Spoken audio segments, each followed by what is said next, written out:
America అధ్యక్షుడు Donald Trump సన్నిహితుడు conservative party activist Charlie Kirk హత్య సంచలనం సృష్టించింది. ఆయన గతంలో భారతీయుల గురించి పెట్టిన పోస్ట్ ఇప్పుడు వైరల్ గా మారింది.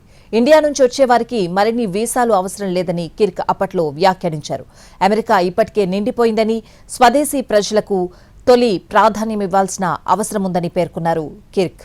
భారత్ నుంచి వచ్చే ప్రజలకు అమెరికా మరిన్ని వీసాలు మంజూరు చేయాల్సిన అవసరం లేదన్నారు కిర్క్. చట్టపరమైన వలసల కారణంగా అమెరికన్ వర్కర్ల స్థానంలో భారతీయులు చేరిపోయారని తెలిపారు. ఇక చాలు, అమెరికా నిండిపోయిందంటూ గతంలో వ్యాఖ్యలు చేశారు. మన వాళ్లకు తొలి ప్రాధాన్యం ఇద్దాం అని ఎక్స్లో కిర్క్ సెప్టెంబర్ 2న పోస్ట్ పెట్టారు. భారత్తో వాణిజ్య ఒప్పందంపై ఫాక్స్ న్యూస్ వ్యాఖ్యాత లారా ఇంగ్రహస్ ఓ పోస్ట్ పెట్టారు.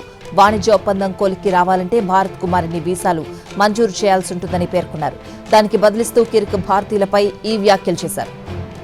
Charlie Kirk Turning Point USA youth organisation CEO, సహ వ్యవస్థాపకుడిగా ఉన్నారు. ట్రంప్ చేపట్టిన రైట్ రిపబ్లికన్ ఉద్యమానికి తాను బలమైన మద్దతుదారు.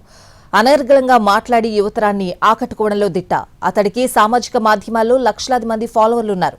తమ సంప్రదాయ భావజాలాన్ని విమర్శించే వారిపై కిర్క్ తనదైన శైలిలో విరుచుకుపడుతూ ఉండేవాడు. అదే తనను ట్రంప్కు దగ్గర చేసింది.